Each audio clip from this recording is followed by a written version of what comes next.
Bonjour frères et sœurs, c'est votre frère Jean-Paul Lawson. Jean-Paul Lawson, votre humble serviteur. Frères et sœurs, j'aimerais partager avec vous aujourd'hui, le samedi 17 février. Il y a une question qui m'a trotté la tête toute cette semaine. Une question qui m'a poussé à faire des recherches.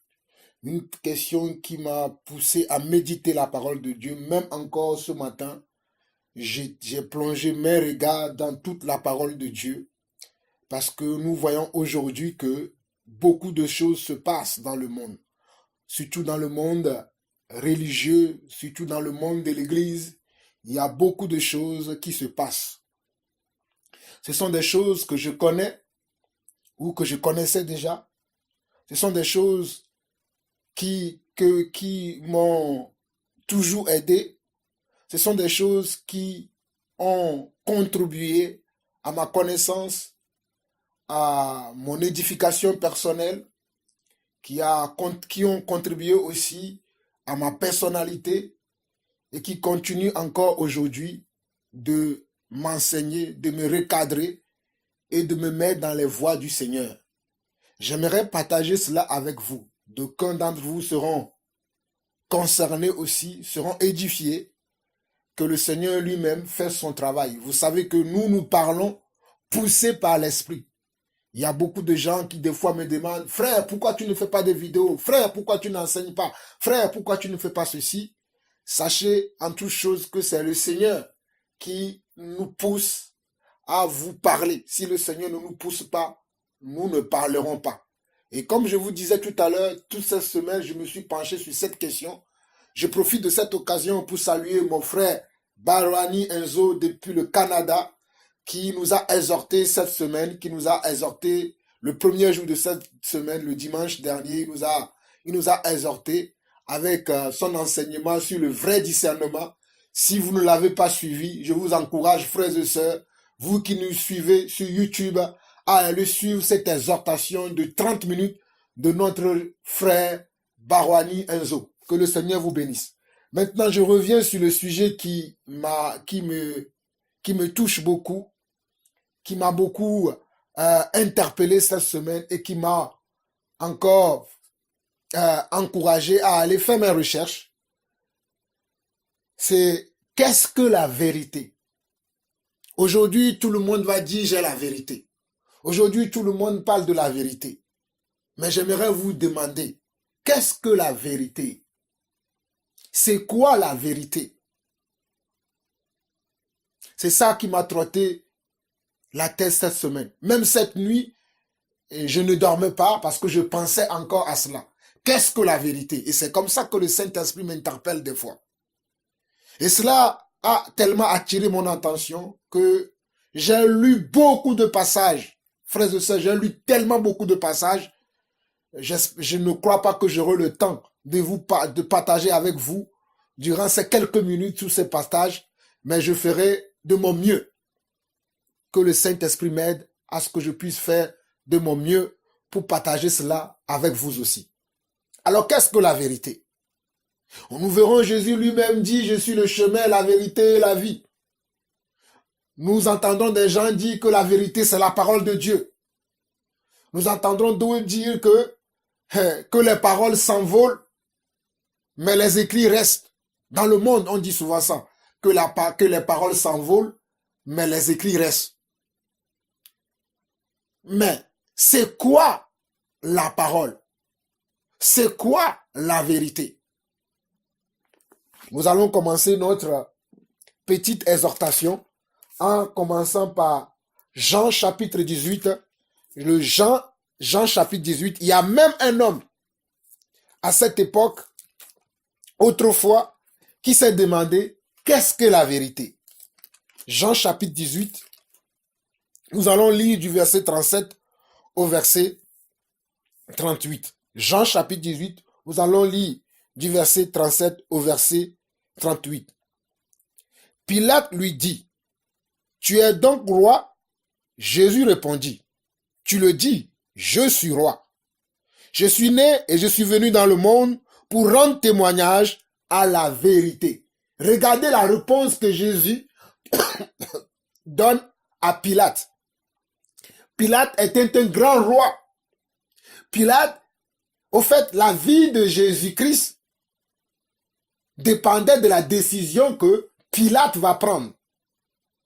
Et Jésus a été amené vers Pilate et Pilate n'a rien trouvé en lui de mauvais. Parce que si vous lisez toute cette histoire dans tous les évangiles, selon l'évangile de Matthieu, l'évangile de Marc, l'évangile de Luc, vous allez voir que Pilate, on a amené Jésus devant Pilate, mais Pilate a reconnu qu'il n'a rien trouvé de mal en lui.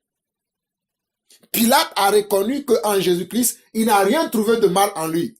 Mais Pilate se posait une question, parce que Pilate a reconnu qu'en Jésus, il y avait une vérité.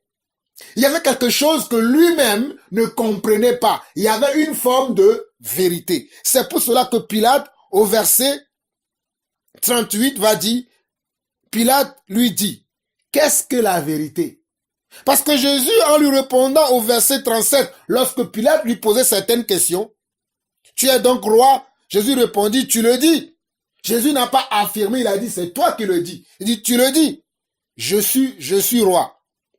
Je suis né et je suis venu dans le monde pour rendre témoignage à la vérité. Je suis né et je suis venu dans le monde pour rendre témoignage à la vérité. Oh, mes frères et sœurs, que le Seigneur nous fasse comprendre c'est quoi la vérité aujourd'hui.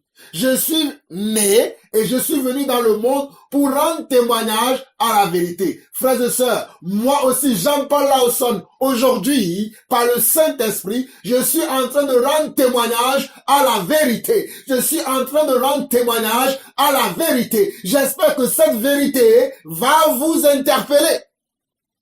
Donc Pilate va dire à Jésus, c'est quoi la vérité? Qu'est-ce que la vérité? C'est cette question qui m'a trotté la tête toute cette semaine. Mais si nous regardons dans Jean 12, le verset 35 au verset 42, Jean 12, verset 35 au verset 42, Jean chapitre 12, le verset 35 au verset 42. Jean chapitre 12, nous allons lire du verset 35. Du verset 35 au verset 42. Regardez ce que Jésus va dire. Jésus leur dit, la lumière est encore pour un peu de temps au milieu de vous. Marchez pendant que vous avez la lumière, afin que les ténèbres ne vous surprennent point. Celui qui marche dans les ténèbres ne sait où il va. Pendant que vous avez la lumière, croyez en la lumière, afin que vous soyez des enfants de lumière. Jésus dit ces choses, puis il s'en alla et se cacha loin d'eux. Regardez, méditez ces passages. Jésus dit, Jean chapitre 12, le verset 35, il dit, la lumière est encore pour un peu de temps au milieu de vous. Marchez pendant que vous avez la lumière, afin que les ténèbres ne vous surprennent point. Celui qui marche dans les ténèbres ne sait où il va. Pendant que vous avez la lumière, croyez en la lumière, afin que vous soyez des enfants de lumière. Jésus dit ces choses, puis il s'en alla et se cacha loin d'eux. Malgré tant de miracles qu'il avait faits en leur présence, ils ne croyaient pas en lui, afin que s'accomplisse la parole qu'Ésaïe le prophète a prononcée. Vous savez, ce n'est pas les miracles qui vont faire qu'on va croire en Dieu. Aujourd'hui, beaucoup de gens cherchent des miracles. C'est pour cela qu'il y a des prophètes qui se sont improvisés en faisant de miracles aujourd'hui. Vous savez que la parole de Dieu nous a enseigné cela, que dans les derniers temps, il y aura ce genre de choses. Les gens feront de beaucoup de miracles. Mais regardez que Jésus lui-même a fait beaucoup de miracles. Oh my God! Jésus lui-même, le grand je suis, celui qui est le chemin, la vérité et la vie, celui qui est la vérité lui-même a fait beaucoup de miracles. Mais ces miracles n'ont pas fait que les gens ont cru en lui. Ce n'est pas moi qui le dis, c'est écrit. Il dit, malgré tant de miracles qu'il avait fait en leur présence, ils ne croyaient pas en lui. Afin que quoi? Afin que s'accomplisse la parole qu'Ésaïe le prophète a prononcée, Seigneur, qui a cru à notre prédication et à qui le bras du Seigneur a-t-il été révélé? Frères et sœurs, qui croit aujourd'hui à notre prédication? Nous prêchons nuit et jour. Nous prêchons, mais qui croient en nous? Beaucoup cherchent de miracles, mais malgré des miracles, ils ne croient pas. Beaucoup cherchent de grandes choses, mais malgré des grandes choses, ils ne croient pas. C'est pour cela qu'il est écrit ici, qui a cru à notre prédication et à qui le bras du Seigneur a-t-il été révélé. Aussi, ne pouvait-il croire parce que Ésaïe dit encore, il a aveuglé les yeux et il a endurci leur cœur, de peur qu'ils ne voient des yeux, qu'ils ne comprennent du cœur, qu'ils ne se convertissent et que je ne les guérisse. Ésaïe dit ces choses lorsqu'il vit sa gloire et qu'il parla de lui. Ésaïe a vu la gloire de Dieu. Et lorsque le prophète Ésaïe a vu la gloire de Dieu, Ésaïe lui-même a été touché. Aujourd'hui, lorsque nous prêchons la parole de Dieu, les gens ne croient pas à cette parole. Les gens ont des doutes à cette parole. Alors que la parole, c'est la vérité. Je suis en train de vous parler de cette vérité dont Pilate voulait comprendre. Pilate a demandé à Jésus, c'est quoi la vérité? Je vous donne cette réponse aujourd'hui. La vérité, c'est la parole de Dieu. La vérité, c'est la parole de Dieu. Parce que Jésus lui-même dira que je suis. En Jean chapitre 14, le verset 6, Jean chapitre 14, le verset 6, Jésus dira, je suis le chemin, la vérité et la vie. Je suis le chemin, la vérité et la vie. Donc la parole est la vérité. C'est la parole de Dieu qui est la vérité. Ce n'est pas la parole des hommes. Ce n'est pas la parole de Jean-Paul Lawson. Mais c'est la parole de qui? La parole de je suis. La parole de Dieu. Celui qui a dit à Moïse, je suis, t'a envoyé. C'est sa parole qui est la vérité. La parole de Dieu est la vérité. Car en Jean 8, le verset 32, Jean, chapitre 8, le verset 32, cette parole dira encore, vous connaîtrez la vérité et la vérité vous affranchira.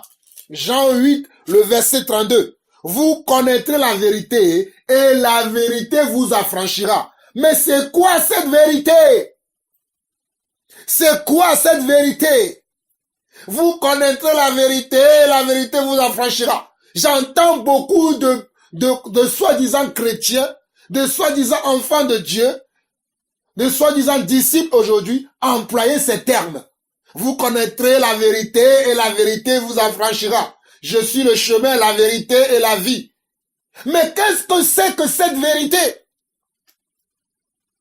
Qu'est-ce que c'est que cette vérité? Vous connaîtrez la vérité et la vérité vous affranchira. C'est quoi cette vérité?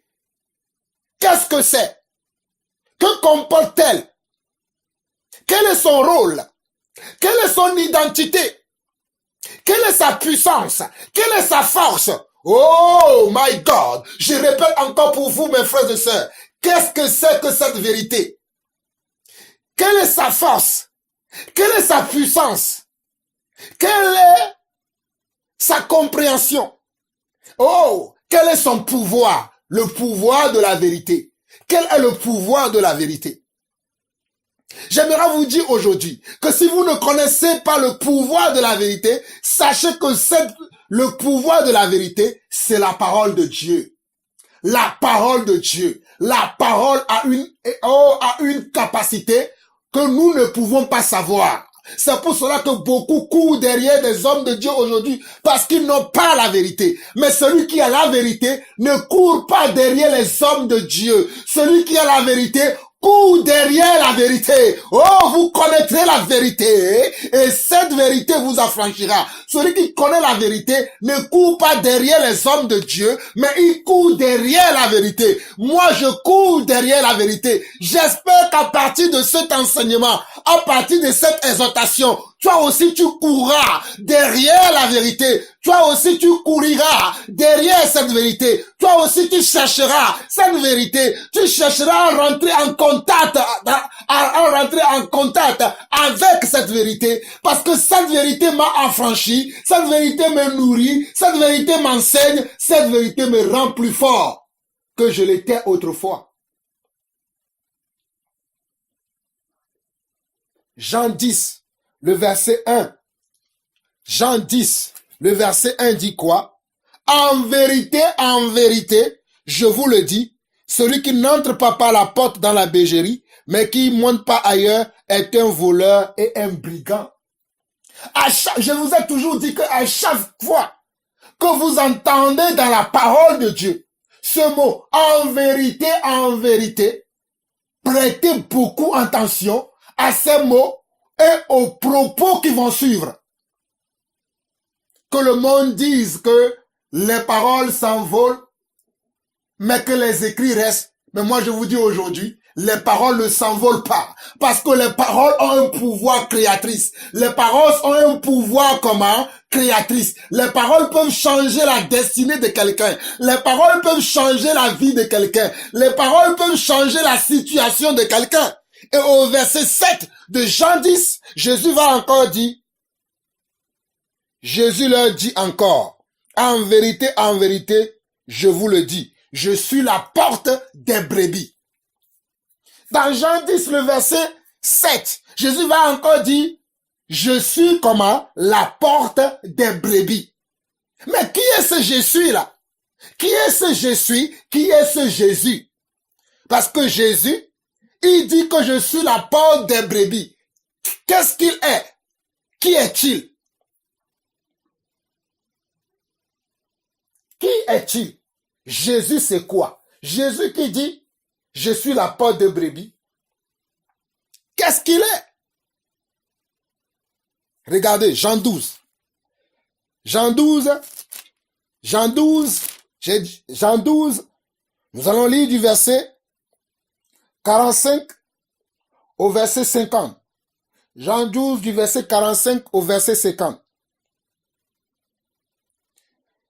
Celui qui me voit celui qui m'a envoyé. Qui dit encore ça? Jésus. Jésus qui dit dans Jean chapitre 1 le verset, Jean chapitre 10 plutôt le verset 1 et puis après le verset 7, qui dit en vérité, je suis la porte des brebis. Regardez, c'est lui qui dit encore ici, celui qui me voit celui qui m'a envoyé. Je suis venu comme une lumière dans le monde. Donc la vérité, c'est encore une lumière. Souvenez-vous de ce que nous avons lu dans Jean chapitre 12, le verset 35. Souvenez-vous de cela. Jean chapitre 12, le verset 35, nous avons lu que Jésus est la lumière. Et il dit, pendant que cette lumière est encore accessible, trouvez-le et restez avec cette lumière. C'est ce qu'il leur a dit dans Jean 12, le verset 35. Mais au verset 45, il dit, je suis venu comme une lumière dans le monde. Donc Jésus, c'est encore une lumière. La parole est une lumière. Donc je comprends le psaume comment? Le psaume 119, le verset 105.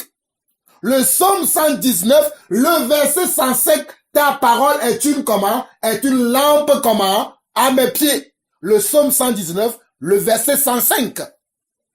Je connais ces versets par cœur. Oh mes frères, j'espère que vous comprenez cette exhortation, cet enseignement capital pour chacun d'entre nous. Car en méditant encore ces paroles toute cette semaine et encore ce matin, j'ai été rempli de joie, j'ai été rempli de force, j'ai été rempli de puissance. Parce que la parole est une lumière, elle est aussi une puissance pour moi. Regardez, je suis venu comme une lumière dans le monde, afin que quiconque croit en moi ne demeure pas dans les ténèbres. Si quelqu'un entend mes paroles et ne les garde point, ce n'est pas moi qui le juge, car je suis venu non pour juger le monde, mais pour sauver le monde.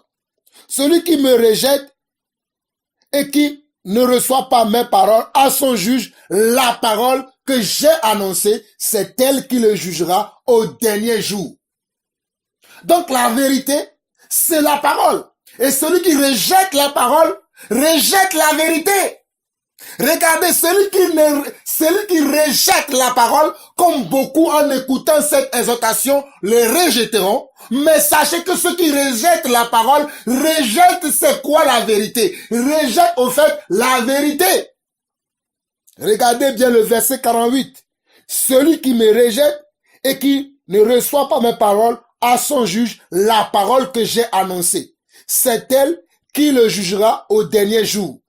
Car je n'ai point parlé de moi-même, mais le Père qui m'a envoyé m'a prescrit lui-même ce que je dois dire et annoncer.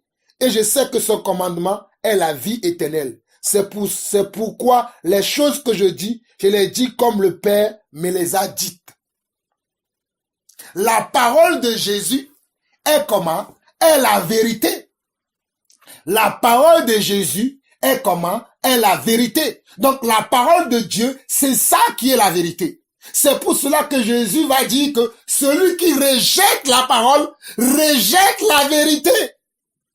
Oh, ne rejetez plus la parole. Car la parole est une source de bénédiction, la parole est une source de puissance, la parole est une source de réconfort, la parole est une source d'édification, la parole est une source de comment? De paix, de joie, de bonheur. Ne refusez pas la parole de Dieu, ne la rejetez pas, car c'est cette même parole qui vous jugera à la fin des temps. Regardez ce que Matthieu, lui, nous dira à propos de la parole. Regardez ce que Matthieu, lui, il nous dira à propos de la parole. Regardez ce que Matthieu, lui, il nous dira à propos de la parole. Matthieu, je vous ai dit qu'il y a beaucoup de choses que nous allons voir. J'espère que Dieu m'aide pour que vous puissiez comprendre. Matthieu 8, le verset 8. Matthieu 8, le verset 8. Regardez la puissance de la parole. Matthieu 8, le verset 8. Le centenier répondit, Seigneur, je ne suis pas digne que tu entres sous mon toit, mais dis seulement un mot et mon serviteur sera guéri. Car moi qui suis soumis à des supérieurs, j'ai des soldats sous mes ordres et je dis à l'un, va et il va, à l'autre viens et il vient, et à mon serviteur, fais cela et il le fait. Après l'avoir entendu, Jésus fut dans l'étonnement et il dit à ceux qui le suivent, je vous le dis en vérité, comme je vous l'ai dit tout à l'heure, prêtez attention à ces mots, je vous le dis en vérité, même en Israël, je n'ai pas trouvé une aussi grande foi.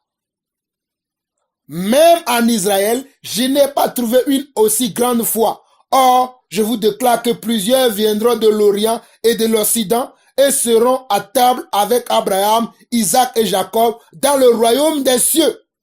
Mais les fils du royaume seront jetés dans les ténèbres du dehors où il y aura des pleurs et des grincements de dents. Il parle de quoi maintenant? Jésus est en train de parler de quoi? Est en train de parler de l'incrédulité, de ceux qui rejettent la parole, de ceux qui ne croient pas à la parole. Regardez bien le Matthieu chapitre 8, le verset 8. Cet homme aussi va utiliser quoi? Il va utiliser une parole. Et cette parole va toucher Jésus. Cet homme qui est un centenier va utiliser quoi? Va utiliser une parole. Et cette parole va toucher Jésus. Au verset 13, Jésus va lui répondre aussi par quoi? Par la parole. Et Jésus va lui dire. Puis Jésus dit au centenier, va, qu'il te soit fait selon ta foi. Et à l'heure même, le serviteur fut guéri. Jésus ne s'est même pas déplacé pour aller imposer la main au fils de ce centenier, mais parce que le centenier croit que la parole de Dieu est créatrice, parce que le centenier croit que la parole de Dieu peut toucher son enfant jusqu'à chez lui, Jésus va lui dire, va, ta foi a fait comment? Ta foi t'a sauvé. Ta foi a fait comment? Ta foi t'a sauvé et ta foi a guéri ton fils. Sans se déplacer.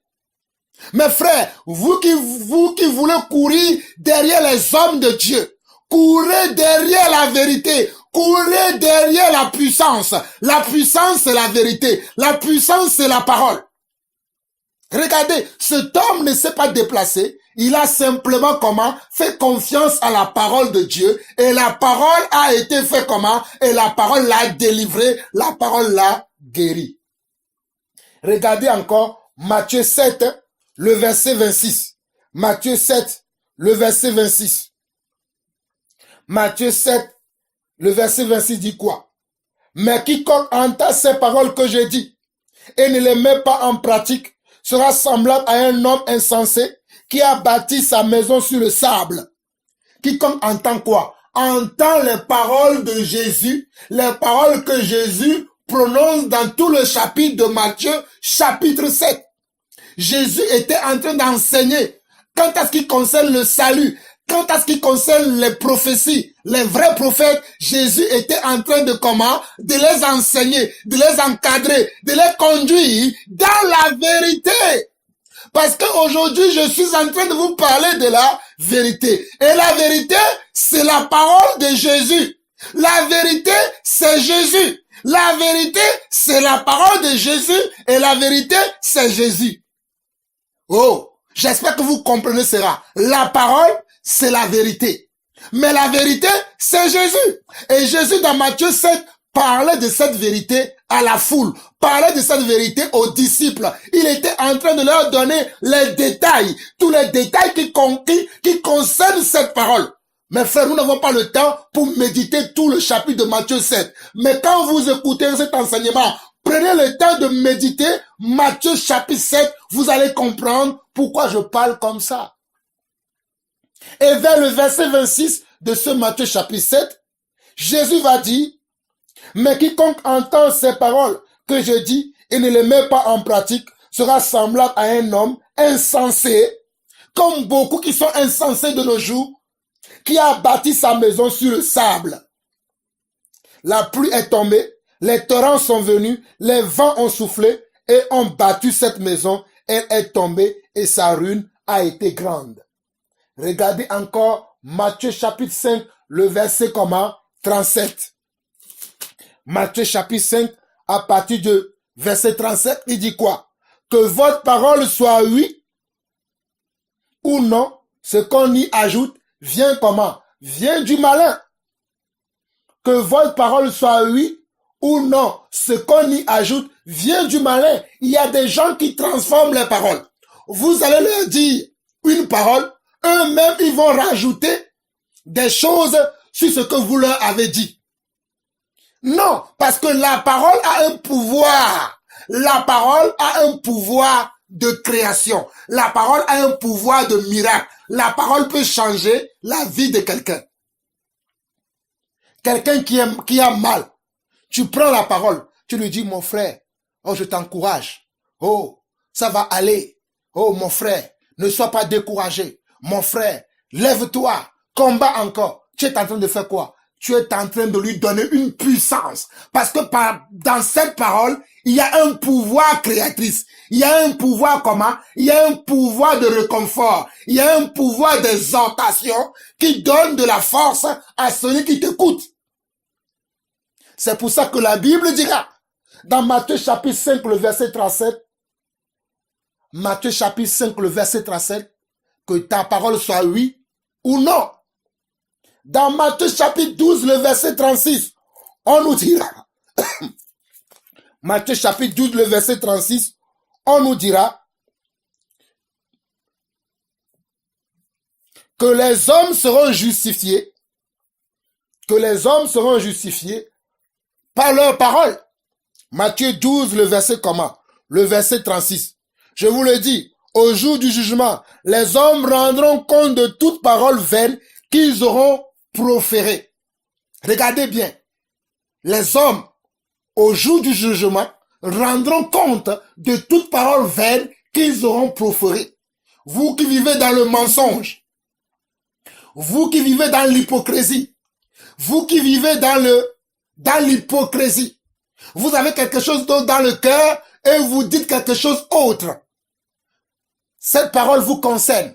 Regardez, on nous dit, je vous le dis, au dernier jour, au jour du jugement, les hommes rendront compte de toute parole vaine qu'ils auront proférée.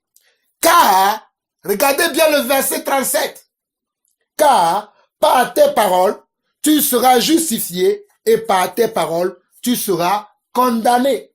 Car par tes paroles, tu seras justifié et par tes paroles, tu seras condamné. Par la parole de Dieu, nous pouvons être justifiés. Par la parole de Dieu, nous serons aussi condamnés. Par notre... La parole, toujours la parole de Dieu. Hein. N'oubliez pas Jean 12, le verset 45 jusqu'au verset 50 que nous avons lu. C'est la parole qui nous jugera au dernier jour.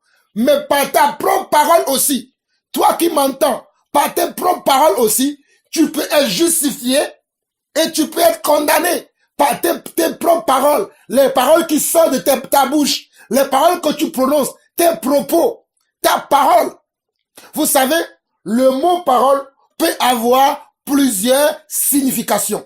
Le mot parole peut avoir plusieurs significations selon le sens et selon le contexte. Je dis encore, le mot parole peut avoir plusieurs significations selon le sens et le contexte. Le mot parole, les paroles qui sortent de nos bouches, les propos, les choses que nous disons peuvent avoir plusieurs sens selon le contexte, selon le lieu et selon de quoi il s'agit. Nous pouvons le voir dans les mots grecs. Le mot grec, on peut voir le logos et le rhéma. Parole dans le grec veut dire le logos et le rhéma. Nous n'avons pas le temps d'expliquer tout ça, mais sachez que dans le mot grec, le mot parole veut dire soit le logos, soit le rhéma, selon le contexte et selon ce que cette parole veut nous inculquer, veut nous enseigner.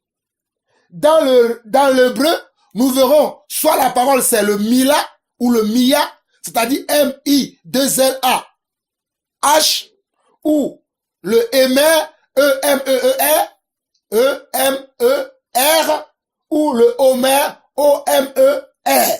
Donc, comme je viens de dire, la parole, selon le grec, vous avez le logos et le rhéma. Selon le hébreu, vous avez mila, émer et homer. Donc, cette parole peut signifier beaucoup de choses selon le contexte. Selon le contexte dans lequel on est. Et c'est pour ça que cette parole est une vérité absolue et infaillible.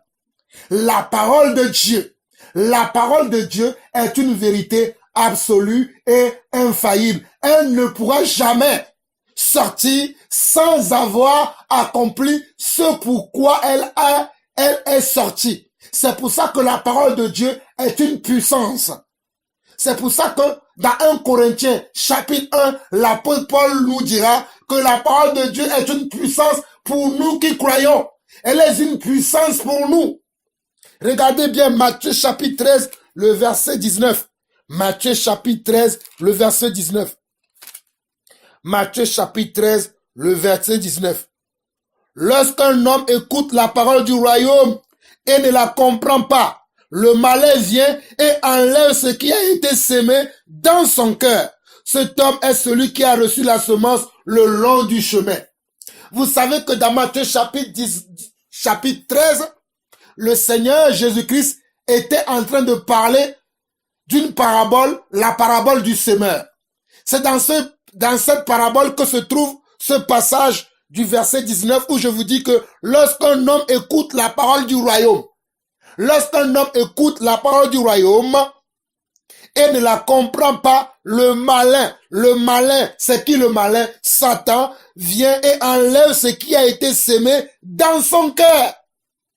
Le malin vient et enlève de son cœur la parole qui peut créer, qui peut donner la vie, qui peut donner une guérison, qui peut donner un succès, qui peut donner un triomphe, qui peut donner comment une réussite, qui peut donner un bonheur, qui peut donner comment un réconfort, qui peut donner un soulagement. Le malin va venir et va enlever cette parole.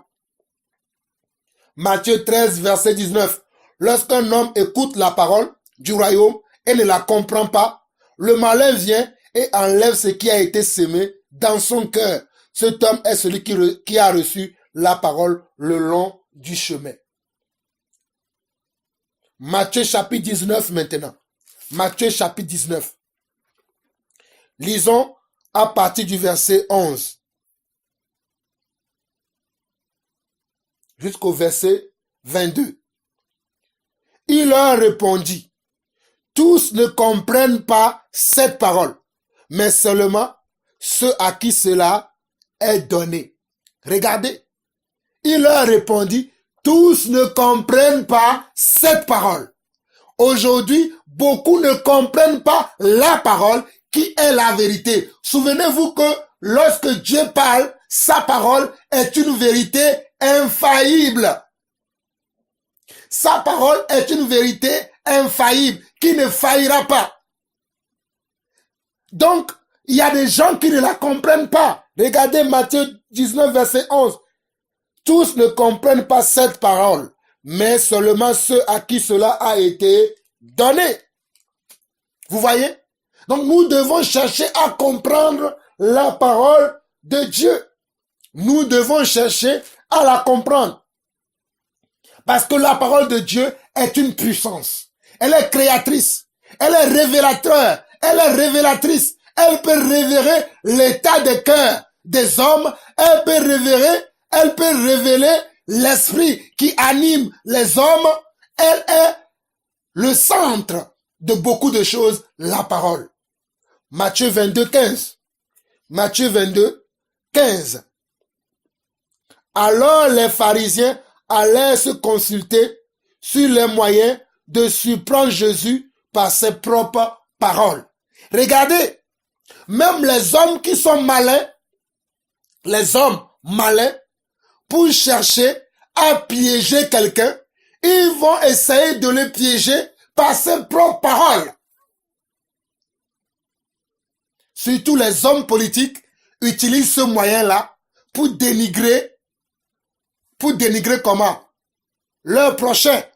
Pour vous qui êtes en France, vous qui avez suivi un peu la France, cette année, l'année dernière, lorsque nous étions encore dans les campagnes, lorsque les hommes politiques étaient encore dans les campagnes, vous avez vu comment Fillon, monsieur François Fillon, a été attrapé par ses propres paroles.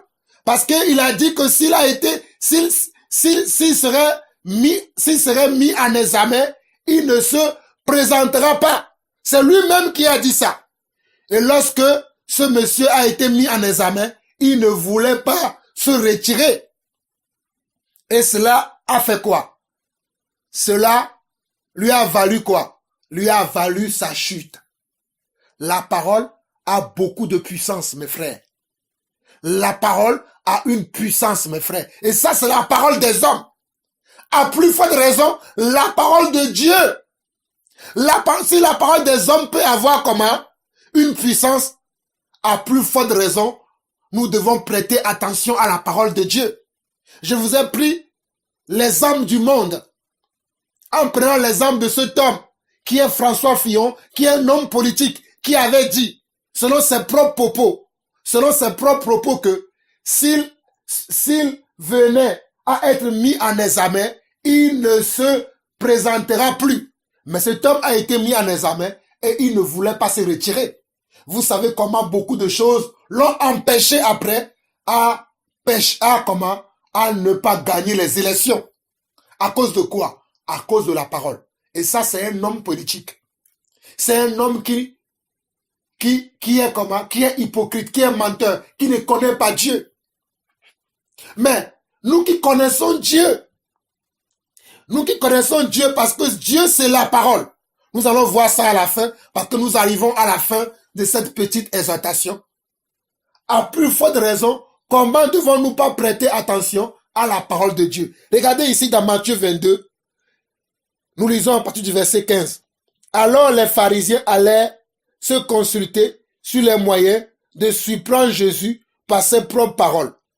Ils envoyaient auprès de lui leurs disciples avec les Hérodiens, qui dit, mais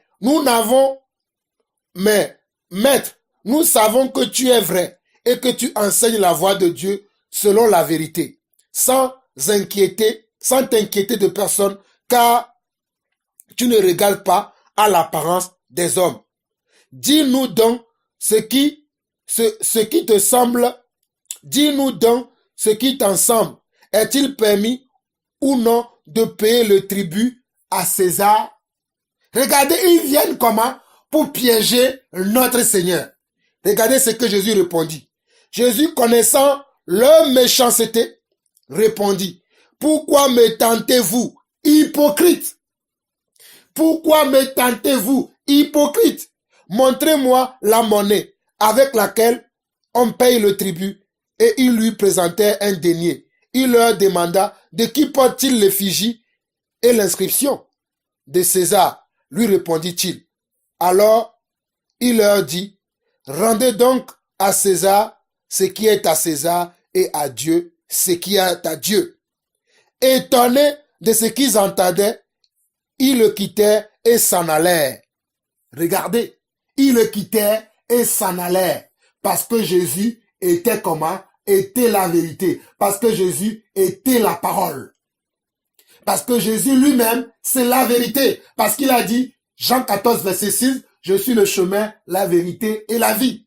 Ils n'ont pas pu comment? Le piéger. On ne peut pas piéger le Seigneur. On ne peut pas piéger Dieu. On ne piège pas Dieu. Ils ont essayé de plusieurs manières. Vous savez, nous n'avons pas le temps. Dans le livre de... on a envoyé des gens.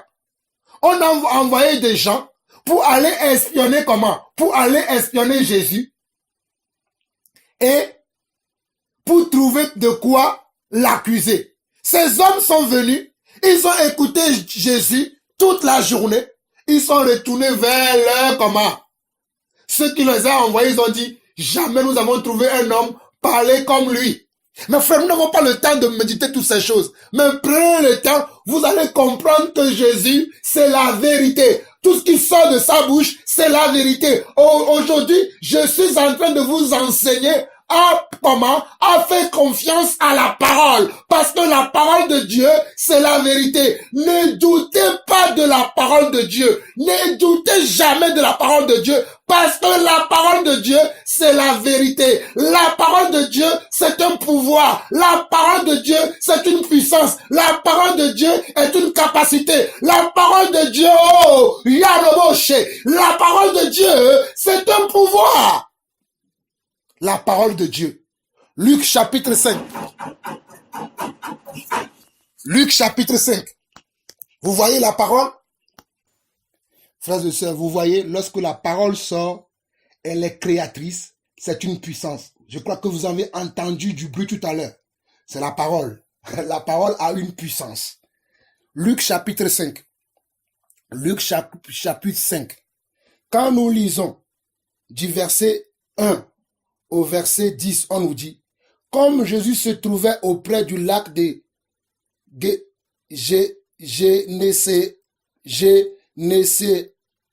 attendez, je vais bien lire.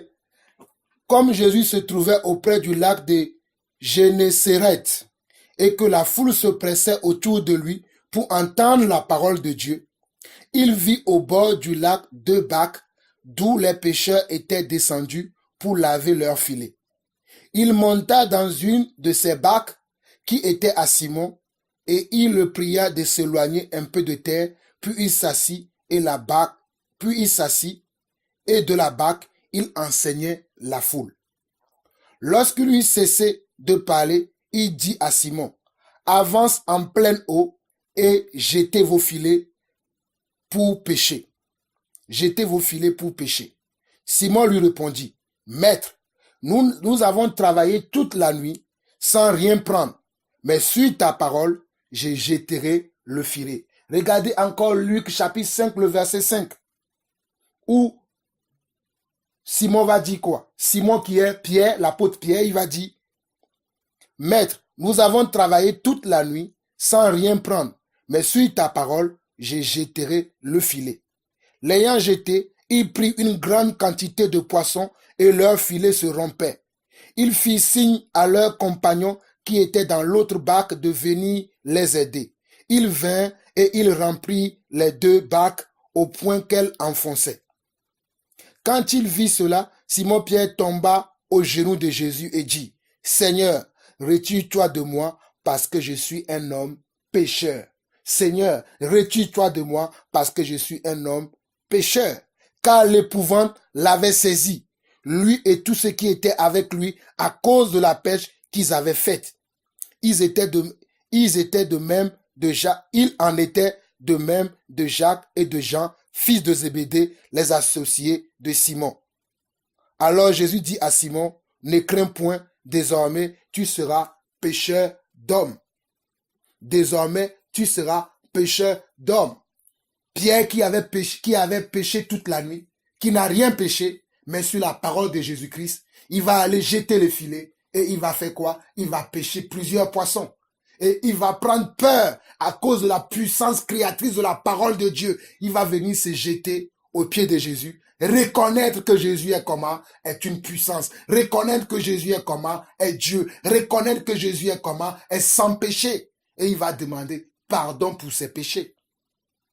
Ce même Pierre, dans Jean chapitre 20, Jésus va faire de lui maintenant, à partir de ce jour-là, Jésus va lui dire que tu ne seras plus comment un pêcheur d'hommes, mais tu ne seras plus un pêcheur de poissons plutôt, mais tu seras pêcheur d'hommes. Tu seras pêcheur de disciples. Tu ne seras plus pêcheur de poissons, mais tu vas pêcher des disciples. Tu vas faire de comment des hommes à devenir des enfants de Dieu.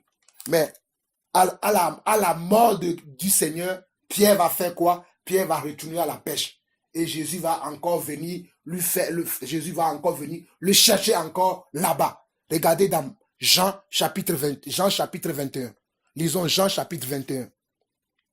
Après cela, Jésus se montra encore aux disciples Après cela, Jésus se montra encore aux disciples sur les bords de la mer de Tibériade. Et voici de quelle manière il se montra. Simon-Pierre, Thomas appelé Didyme, Nathanaël de Cana en Galilée, les fils de Zébédée et 2 autres disciples de Jésus étaient ensemble. Simon-Pierre leur dit, je vais pêcher. Il lui dit, nous allons aussi avec toi. Ils sortirent et montèrent dans une barque, et cette nuit-là, ils ne prirent rien. Le matin étant venu, Jésus se trouva sur le rivage, mais les disciples ne savaient pas que c'était Jésus. Jésus se trouvait sur le rivage le bon matin. Et ils ont travaillé toute la nuit, mais ils n'ont rien trouvé. Malgré que Jésus avait dit à Pierre, tu seras pêcheur d'hommes. Mais quand Jésus est parti au ciel, Pierre a oublié les paroles que Jésus lui avait dit. Pierre a oublié les paroles et il va retourner à la pêche. Mais Jésus va venir encore à son secours. Et il va encore faire la même chose qu'il lui a déjà fait. Au verset 5 de Jean chapitre 21, Jésus leur dit, « Enfants, n'avez-vous rien à manger ?» Il lui répondit, « Non. » Il leur dit, « Jetez le filet du côté droit de la barque et vous trouverez. » Ils le jetaient donc et ils ne pouvaient plus le retirer à cause de la grande quantité de poissons. Alors, le disciple que Jésus aimait dit à Pierre, « C'est le Seigneur. » Et Simon-Pierre, dès qu'il eut entendu que c'était le Seigneur, mit son vêtement et sa ceinture, car il était nu, et se jeta dans la mer pour aller à la rencontre de comment? À la rencontre de son Dieu. Vous voyez encore ce miracle. Ce miracle a été fait encore avec quoi? Avec la parole. Jésus va leur dire encore, jetez le filet de comment? De ce côté-là.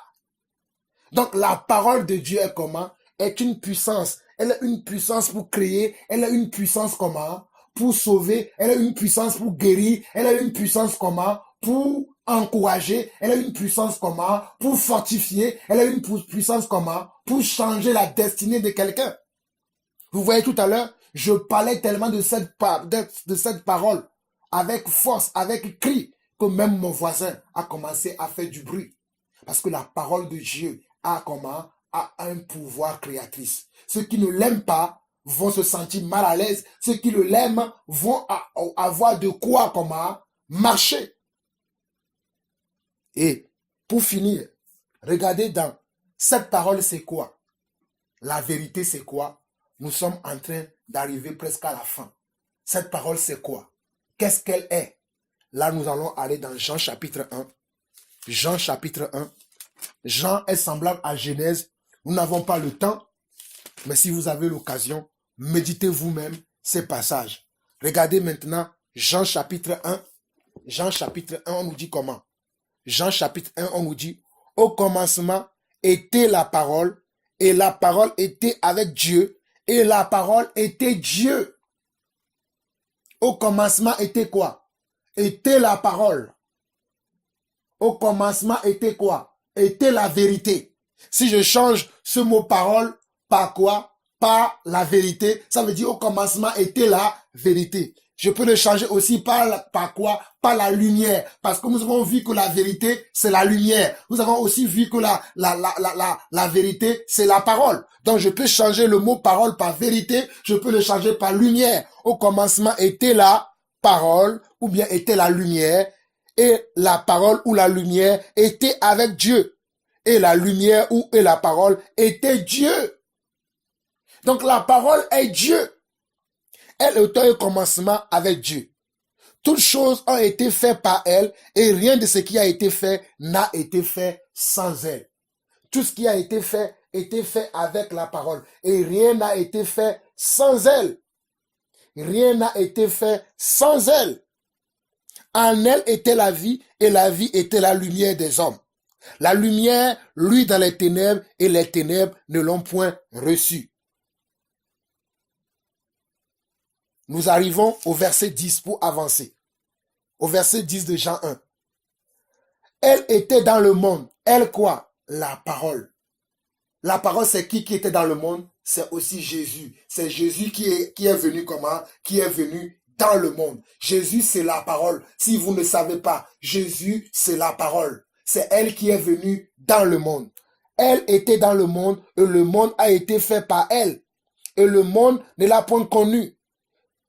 Elle est venue chez les siens et les siens ne l'ont point reçue. Mais à tous ceux qui l'ont reçue, à ceux qui croient en son nom, elle a donné le pouvoir de devenir enfants de Dieu, lesquels sont nés non du sang, ni de la volonté de la chair, ni de la volonté de l'homme, mais de Dieu.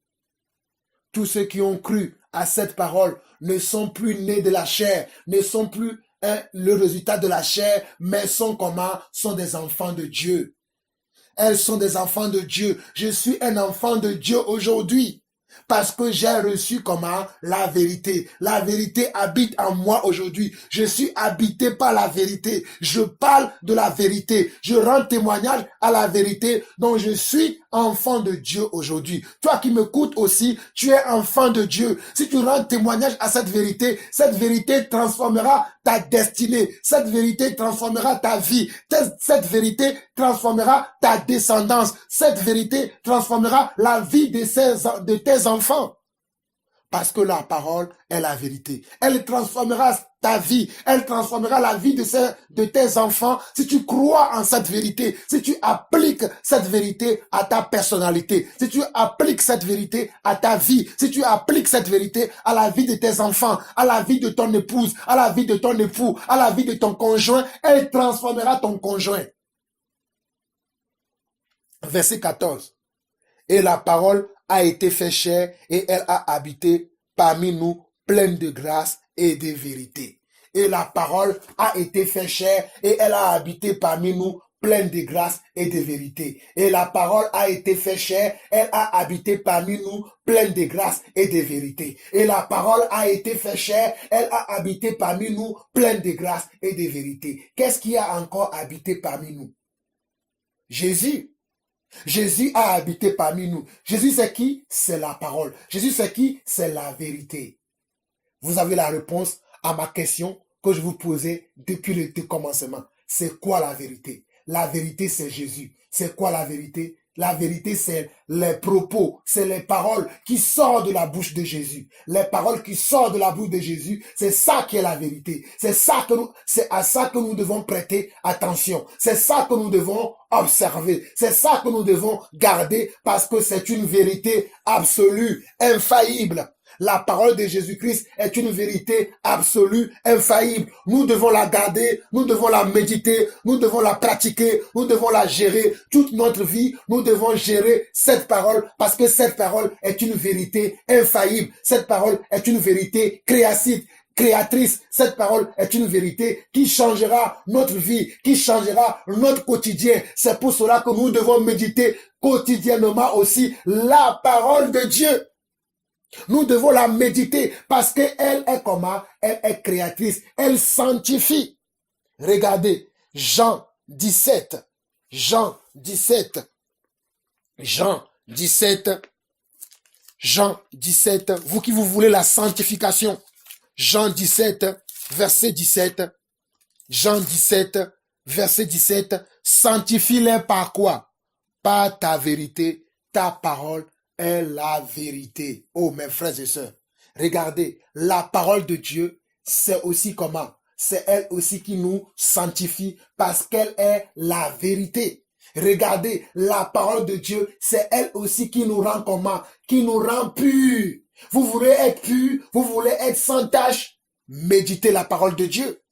Elle va enlever toutes les tâches qui sont dans vos vies. Regardez, sanctifie-les par ta vérité. Ta parole est la vérité. Vous voulez être sanctifié? Pratiquez la parole de Dieu. Écoutez la parole de Dieu. Méditez la parole de Dieu et vous allez être sanctifié.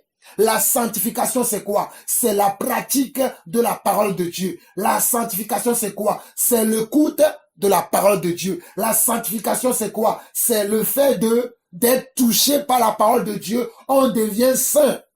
On reçoit la sanctification par la méditation de la parole de Dieu, par la mise en pratique de la parole de Dieu, par l'écoute de la parole de Dieu. En écoutant simplement la parole de Dieu, on peut être sanctifié. Sanctifie-les par ta vérité. Ta parole est la vérité. Vous voyez comment la parole de Dieu peut changer notre vie?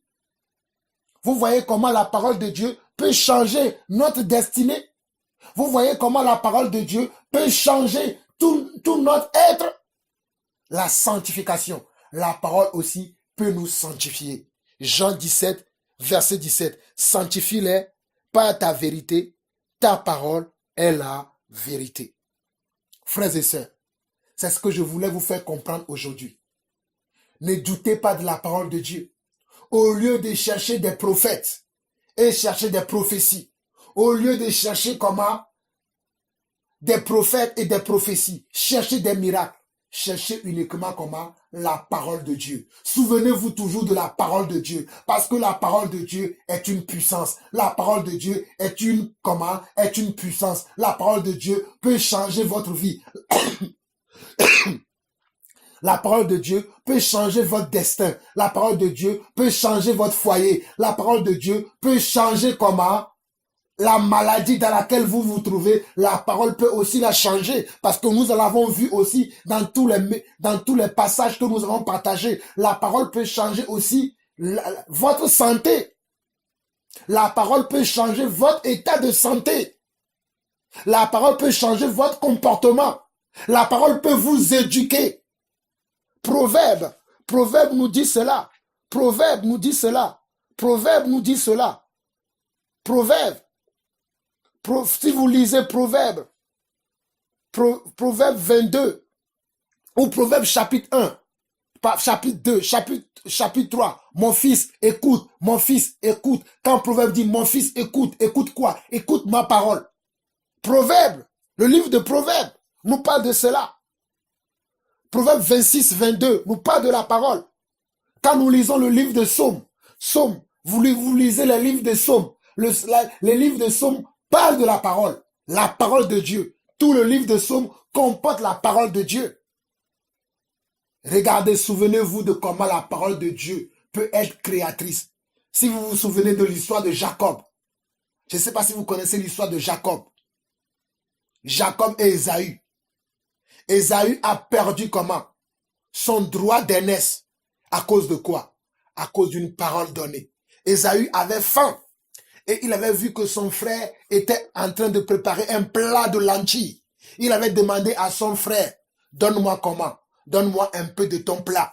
Et son frère va lui dire quoi? Si tu veux que je te donne un peu de mon plat, donne-moi ton droit d'aînesse. Vous allez trouver ça dans Genèse chapitre 25, la fin de ce chapitre-là. Ésaü va mépriser son droit d'aînesse. Il va dire, c'est quoi mon droit d'aînesse? Simplement par la parole. Je te la donne prends mon tronc, prends mon droit d'aînesse. Et Jacob va prendre le droit d'aînesse de son frère. Et si vous voyez dans le verset, dans le chapitre 27 de Genèse, dans le chapitre 27 de Genèse, Jacob va bénir comment? Esaïe va bénir Jacob. Esaïe va bénir Jacob avec quoi? Encore avec la parole. Parce que Jacob va prendre sa main, il va l'imposer sur son fils Jacob. Et il va commencer à dire des paroles. Tu seras ceci, tu seras cela, tu seras ainsi de suite, ainsi de suite, ainsi, ainsi, ainsi. Et il va donner toute la bénédiction à comment? À Jacob. Et quand Esaü va le savoir, il va aller voir son père après pour dire à son père, bénis-moi aussi. Et son père va lui dire, ma parole a été déjà comment? A été déjà donnée à ton frère. Je ne peux plus le reprendre. Vous voyez comment la parole a une puissance? La parole a une puissance. Esaïe que lui-même a méprisé son droit d'aînesse. C'est pour cela que je vous ai dit dès le départ que par tes propres paroles, tu seras justifié et par tes propres paroles, tu seras aussi condamné. Et Jacques nous dira, dans Jacques chapitre 3, Jacques nous dira de faire attention à notre langue. Avant de tourner notre langue, avant de dire quoi que ce soit, nous devons faire attention. Parce que la parole a un pouvoir. La parole est révélateur de beaucoup de choses. La parole est très importante à considérer aujourd'hui. Beaucoup de gens ne considèrent plus la parole. Beaucoup de personnes ne considèrent plus la parole aujourd'hui. Ils laissent la parole de côté. Mais la parole a quelque chose de très important. Notamment la parole de Dieu. Je vous ai cité ces quelques passages-là pour vous montrer comment l'importance de la parole. Surtout regardez le cas d'Ésaü et de Jacob. Comment Ésaü a perdu son droit d'aînesse en méprisant juste pour un plat de lentilles. Non, si mon droit d'aînesse que tu veux, prends-la, donne-moi ton plat de lentilles. Mais il a vendu son droit d'aînesse à son frère. Et son frère va prendre sa bénédiction, la bénédiction qui devait lui revenir. Son frère va le prendre, son frère qui est Jacob. Vous lirez cette histoire dans Genèse chapitre 25 et chapitre 27. Chapitre 25 de Genèse et le chapitre 27, Jacob va comment? Va recevoir la bénédiction de son père. Quand son père Esaïe, qui est le fils d'Abraham, va mettre comment? Sa main dessus. Et va commencer à prononcer les paroles sur Jacob. Il va commencer à mettre comment? À prononcer des paroles sur Jacob. Et il va bénir Jacob de des meilleures bénédictions. Mais quand Esaïe va le savoir après, il va aller voir son père pour que son père lui redonne. Son père va dire non, je ne peux plus reprendre mes propos. Je ne peux plus la reprendre. C'est pour cela que la Bible va dire que Dieu veille sur sa parole pour l'accomplir. Dieu aussi veille sur sa parole pour l'accomplir. Parce que Esaïe a appris cela de Dieu. Abraham a appris cela de Dieu. Jacob a appris cela de Dieu. Donc mes frères et sœurs, inspirons-nous de toutes ces choses, car la parole de Dieu va dire que tout ce qui a été écrit aussi l'a été pour notre instruction. Tout ce qui a été écrit l'a été pour notre comment? Pour notre instruction. Cultivons la parole de Dieu. Méditons la parole de Dieu. Sachons que la parole de Dieu, c'est elle qui nous sanctifie, c'est elle qui nous purifie, c'est elle qui nous guérit. La parole de Dieu a besoin simplement de trouver la foi chez nous. Ne soyons pas des incrédules. Je vais lire un dernier passage qui va beaucoup vous parler, qui va vous exhorter à ce que vous compreniez que c'est important que nous puissions garder la parole de Dieu, que nous puissions la pratiquer, parce que cette parole est révélateur de beaucoup de choses. Cette parole va changer même notre destin. Cette parole, elle est notre vie. C'est pour cela que nous ne devons pas nous focaliser sur n'importe quoi. Marc chapitre 10, Marc nous dira, plutôt dans Marc 4, verset 24, Marc 4, verset 24. Lisez Marc 4, verset 24, et je vais lire un dernier verset, et je vais finir par là aujourd'hui. Marc 4, verset 24. Il leur dit encore, prenez garde à ce que vous attendez. Regardez, Marc 4, verset 24, il leur dit encore, prenez garde à ce que vous attendez. Quelle est la parole que vous écoutez aujourd'hui? Quelles paroles vous écoutez aujourd'hui? Vous êtes les résultats des paroles que vous écoutez aujourd'hui. Si vous écoutez une parole créatrice, vous allez créer des choses. Vous allez être capable d'accomplir des choses parce que cette parole va vous régénérer. Cette parole va vous donner la vie. Cette parole va vous amener à aller au-delà de de vos sources. Mais si vous écoutez des paroles qui ne sont pas vraies, qui ne sont pas les paroles de Christ, qui ne sont pas des paroles qui peuvent sanctifier, qui ne sont pas des paroles qui sont inspirées de Dieu, qu'allez-vous devenir? Qu'allez-vous devenir? Et nous finissons maintenant par Luc chapitre 24. Luc chapitre 24. Luc chapitre 24. Et nous lisons à partir du verset 5. Saisis de frayeur, ils baissaient le visage contre terre. Mais il leur dit, pourquoi cherchez-vous parmi les morts celui qui est vivant? Il n'est point ici, mais il est ressuscité. Souvenez-vous de quelle manière il vous a parlé lorsqu'il était encore en Galilée. C'est ça qui est important. Souvenez-vous. Souvenez-vous de quelle manière il vous parlait lorsqu'il était encore en Galilée. Souvenez-vous de quelle manière il vous parlait lorsqu'il était encore en Galilée. Et qu'il disait, il faut que le Fils de l'homme soit livré entre les mains des pécheurs, qu'il soit crucifié et qu'il ressuscite le troisième jour. Et elle se souvint des paroles de Jésus. Et elle se souvint des paroles de Jésus. Et elle se souvint des paroles de Jésus. Et elle se souvint des paroles de Jésus. Au verset 6, il dit, souvenez-vous de quelle manière il vous parlait lorsqu'il était encore en Galilée. Dans cette histoire, dans Luc 24, si vous avez le temps, méditez encore ces passages. Mais frère, je n'ai pas le temps. J'ai pris tout le temps. Je voulais juste faire 30-45 minutes. Là, je suis à 1 heure, mais je vais m'arrêter. J'espère que vous avez compris ce pourquoi je vous parle de la parole de Dieu aujourd'hui. La parole qui est la vérité, la parole qui est le chemin, la parole qui est la vie, la parole qui est un pouvoir. Et dans ce passage de Luc, chapitre 24, ce sont les disciples qui sont retournés au tombeau, à la tombe de Christ, pour voir ce qui allait se passer. Ils allaient chercher Jésus dans la tombe. Parce qu'ils ont oublié les paroles que Jésus leur avait dit. Ils vont aller chercher Jésus dans une tombe. Et Jésus va leur apparaître. Et lorsque Jésus va leur apparaître, il va être en train de leur parler en leur disant, souvenez-vous de quelle manière il vous a parlé lorsqu'il était encore en Galilée. Jésus va envoyer un ange. Et l'ange va leur parler. Et l'ange va leur dire, souvenez-vous de quelle manière il vous a parlé lorsqu'il était encore en Galilée. Dans le verset 6 de Luc chapitre 24.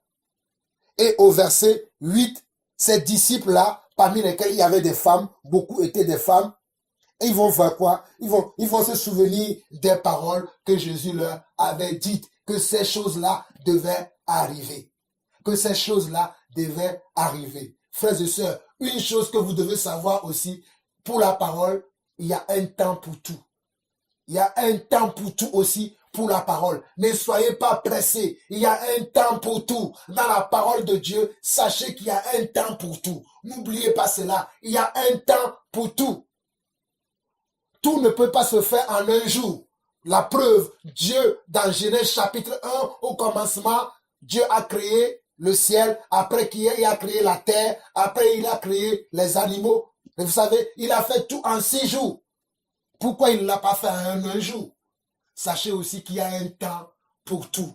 Il y a un temps pour naître, il y a un temps pour grandir, il y a un temps pour devenir adulte, il y a un temps pour vieillir et il y a un temps pour mourir aussi. Il y a un temps pour tout. Mais soyez dans le bon timing, soyez dans le bon timing, soyez bon dans le bon timing et dans le bon temps.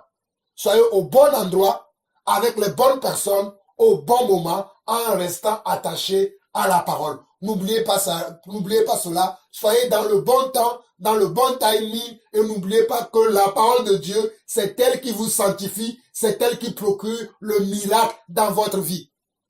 N'oubliez pas cela. La parole de Dieu, c'est elle qui produit le miracle, c'est elle qui vous sanctifie, c'est elle qui vous console, c'est elle qui vous édifie.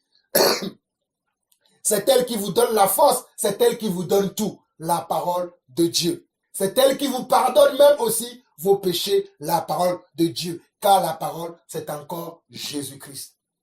Seigneur notre Dieu, nous te bénissons pour ce moment que nous avons partagé ensemble. Toi qui es la parole, toi qui es le grand je suis, s'il te plaît, aide-nous à ce que nous puissions être gardés dans ta parole. Aide-nous à ce que nous puissions garder ta parole. Aide-nous à ce que nous ne sortions pas de ta parole. Aide-nous à ce que nous n'écoutons pas d'autres choses.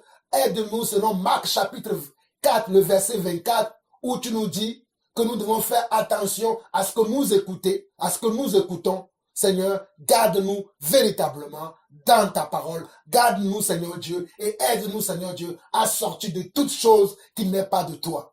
Seigneur, à toi la gloire, la puissance et l'honneur pour des siècles. Dans le nom de Jésus-Christ, j'ai ainsi prié. Amen.